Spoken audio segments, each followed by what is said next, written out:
Hey everyone, Simplode here with Off Meta Bros, and today I am bringing you my updated Eustass Captain Kid deck profile.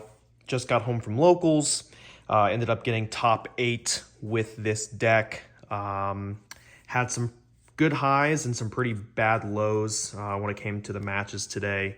It was a pretty quick one, only 4 rounds. First round, lost to Dragon. All these videos at this point will be uploaded already on the channel. Lost to the undefeated Dragon at this locals. Beat Red Sanji, then beat Ploofy, or Purple Luffy, sorry, and then lost to Zoro, which I just can't seem to figure out how to cope with that, but still got top 8 with it. Got myself a winner Sanji along with a Judge Ryuma. Pretty nice, pretty nice.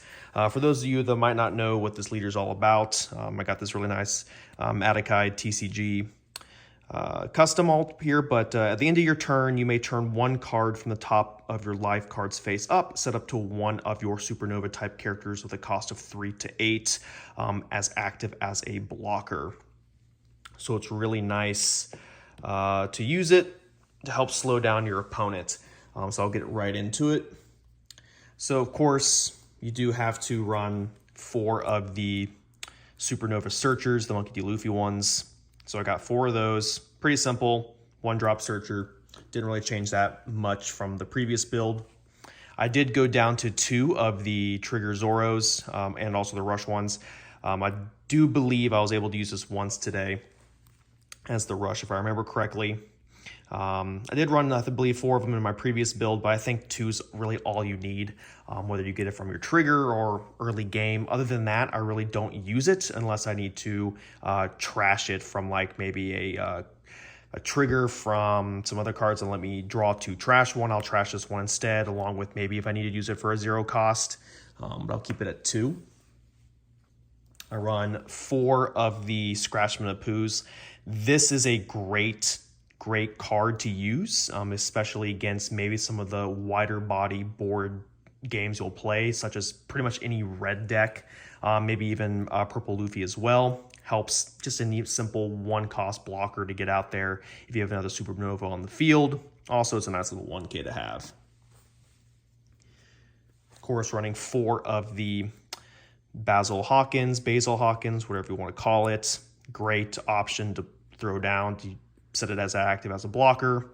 Run 4 of those to trash enemy life on KO. To help with board wiping, I do run 4 of the Namis, the 5-cost Namis, of course.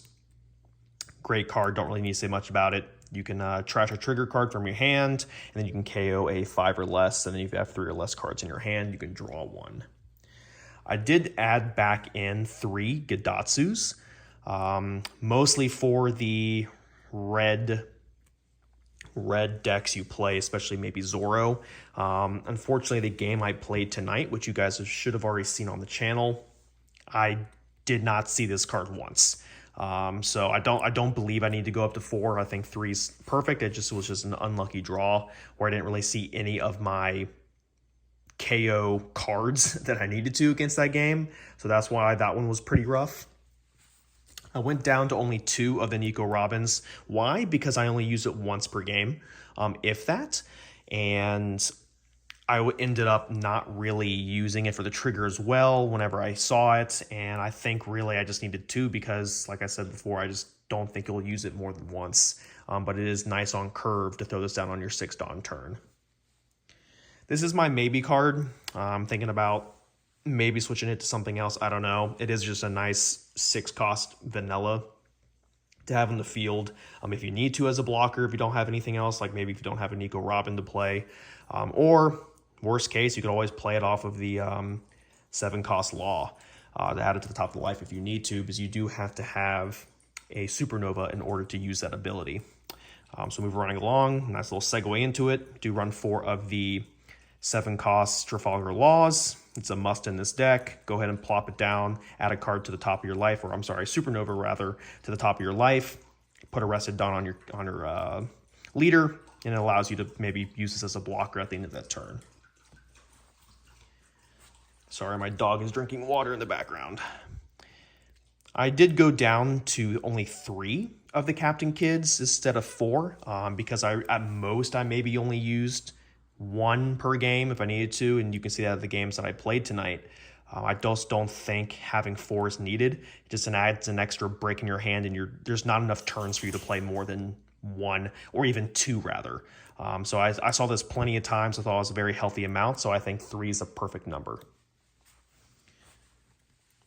2 of the 10 cost aces. This actually did save me once tonight, so I do highly recommend putting this in there. I was debating between either this card or the 8 cost Katakuris, but I felt like, hey, automatic life to the top, and then I have a 10k swing possibly next turn.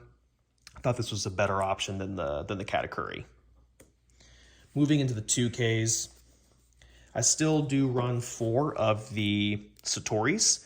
I think this is a great option to have, worst case, to add an extra 5k body on board, or have it as a 2k. So that's why I still run him in there. No-brainer. Moving along, we got 4 of the Capones. This is also a no-brainer to have in pretty much any yellow deck at this point until it cycles out. Great trigger. Up to one of your opponent's leaders or characters cannot attack during this turn. Run 4 X-Drakes. It's a great card to plop down if you have less life. You can rest a 4-cost character by resting this character, then pop it right back up as a blocker if need be. It's also a nice 2K, and you can use it on the Law ability. I did put in 2 Damned Punk for the Zoro matchup. Unfortunately, I did not see it at all. Probably because I only have 2 of it in here. Maybe I need to increase it to 3 in the case for that. But it is very nice to have this against any wide board opponent to help take out those 5-cost or less characters. And also, sometimes what people don't realize is that you can move, or you get to look at the top card of your life. So if you need to, on your ability, move the top life card to your the bottom of your life pile to then use your leader ability as well. I believe I did this on the Dragon game where I had a Capone face up on the top of my life. Just moved it to the bottom with this. So I feel like it's a great add. And then the round things off, I do have 2 of the 0-cost events. I believe I was at 3, and I went down to 2. I think it's all you really need. Worst case, I don't ever think I used it as a 8 or plus 3k card. I think I just luck of the draw, maybe if I get it under at the end of my life, but I don't think you need more than 2. If anything, don't go past 3. 4 is overkill, but you can have 2. But that's it. That is my updated build. Of course, it is a work in progress. I don't know if I'm going to play this in the coming future as of right now. I may bring it back out maybe in the next few weeks, but this is so far what my finished 10.0 build is going to be. I believe it's going to be updated a little bit with EBO2, but for now, this is it. So thank you so much for watching, guys. I'm going to put a deck list in the description, along with maybe a link to the previous build of the games. At this point, you should have seen all the games, or at least posted on the channel. Thanks so much. Like, comment, subscribe. Tell me what you think.